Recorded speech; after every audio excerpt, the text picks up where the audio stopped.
Good evening, my lovely flockers. Welcome to Evelyn's Dark Web of Horror. I am Evelyn Ravencroft. This is Azrael. Here is a question for you. Do you prefer your vampires pale and disfigured, like Nosferatu, or those from I Am Legend? Or do you prefer your vampires sultry and steamy, like those from Interview with the Vampire or the Twilight films? I know which ones I prefer.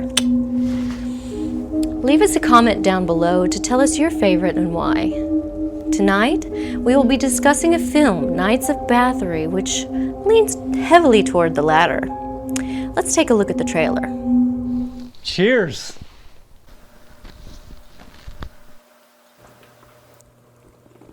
Belle, drink up! I really shouldn't. See, this is why you shouldn't get them so young. They're afraid of grown-up things. I'm not scared. I just don't want to get drunk in front of people I barely know. I mean, this is only my second date with Brandon. I mean, he could be trying to date rape me for all I know. Wow. Ouch. You must not want a boyfriend, because that's one way to get rid of him. Preston, stop it. That is disrespectful. Belle, listen. I've known Brandon since he was a kid. He's one of the good ones. Us girls have to stick together. You enjoy yourself, and I'll make sure that these dirty boys don't touch you. What are you doing? Why are you doing this to me? Please stop.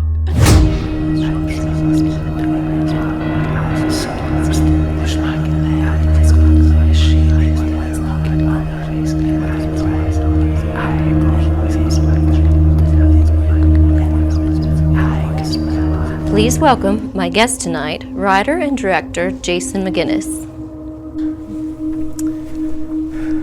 Hello again, Evelyn. Thank you for having me. We meet again, my dear. Indeed. So nice to see you. I know that Azrael is excited. Oh, I'm dropping things everywhere. So tell me where the idea came from for this film. So Knights of Bathory. Again, this was another 48-hour film where we have 48 hours to complete the film as part of a competition. With this one, I wanted to go a little more relevant. So at the time we made this, there was a lot of talk. I was seeing a lot of talk in talk shows in the media about women the things that women go through that men don't necessarily even think about. The way that women, when they walk to their cars at night, they're constantly looking behind their shoulder or looking behind corners, wondering if someone could jump out at them, and men just don't even think about it. And one of the things that I heard mentioned was women who find other women just to go to the restroom together. Yes. To make sure safety in numbers. Safety in numbers. Mm-hmm. You know, you trust another woman to kind of have your back, just in case some weirdo jumps out at you or whatever. As I was thinking about that, I was like, how do you turn that on your head? How do you make something scary about that? And what I came up with was the woman that you've chosen to trust, if she turns on you, if she if she turns out to be in league with some of the men who are acting more as predators, trying to prey on maybe a more vulnerable woman. What if that woman was working in leagues with them and end up working to help them? So as you'll see in the film, there's a little bit of a trust between women that perhaps gets betrayed in certain ways. So that was kind of the idea that was going through my mind as we wrote this.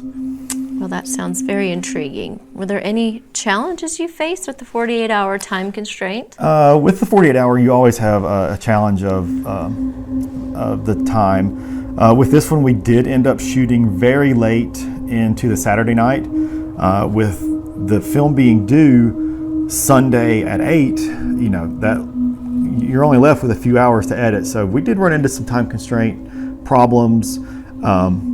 But other than that, it went pretty well. We went mostly on schedule, except for some of our later scenes. So it went pretty well.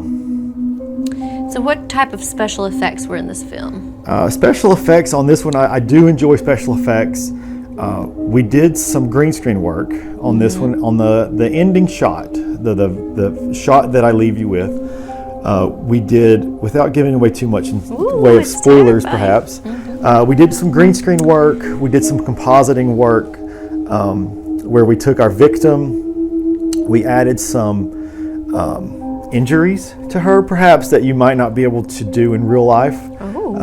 We did some of that with some special effects. We put her into some positions that she might not have been able to get into in real life. We used some special effects for that.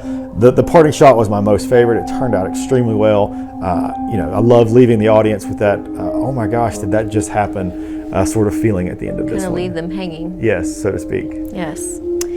Do you have any behind-the-scenes stories you can share with the class? The funniest one I mentioned earlier, we were running late. We had a late shoot. We were finishing up our last shot around 1 a.m. And that's pushing it. For a 48-hour, you've really got to get back into that editing room pretty quickly to get done in time. That's right when I wake up, by the way. Night owl. So for this one, my poor actress, Kristen Cubbage, she was a great sport. At the end of the film, she ends up, without spoiling too much, she ends up basically covered in blood in a very precarious situation. But I had to get to editing, so I basically had to leave her, with permission, of course. I didn't just leave her stranded, but she knew where I was going. I had to leave her covered in blood to sort of fend for herself at a strange location while I had to get back into the editing room, because if we didn't, if I hadn't done that, we may not have made our time constraint. Well, I'm sure she did. It's all for the film. It's Yes, a team effort. She was an right? excellent sport, and she's worked with me since, so she must not have been too mad at me. She came back for more, I think, so it's fine. Right. Your films always seem to have an underlying social commentary to them. What can we expect in this one? So with this one, it was like I mentioned earlier about the safety with women. That kind of, what's that underlying connotation with society and women's safety? And even though in this film it turned on its head and it became a frightful situation for the victim. Turned on its head, he said. The intent was really to bring attention or to bring some type of focus onto those concerns of women that we as men, I'll admit it, we just don't think about it. We've never had to experience it. We've never been in situations where we felt unsafe simply walking to a bathroom. So that's kind of the social commentary piece that's in this one. And that's something women deal with every day that men don't, as you say. What awards have you received for this film? So this film has largely gone unnoticed, which is fine. I don't necessarily concern myself with whether it wins an award or not, as long as an audience likes it. The audiences who have seen it tend to have enjoyed it, so that's really the biggest award that I'm aiming to receive. That's right. Those are the biggest awards, just having people watch them and care about your films.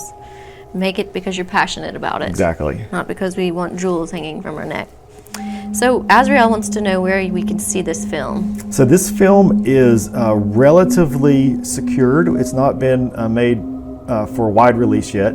But just for you, Evelyn, because you're always so wonderful, we can link to it on YouTube. It's technically it's unlisted. You can't just find it by searching, but we'll add a link in the description of this video, and your followers and viewers can see it from there. Ooh, sounds delightful. We'll call it an Evelyn exclusive. Ooh, Evelyn exclusive. I like it.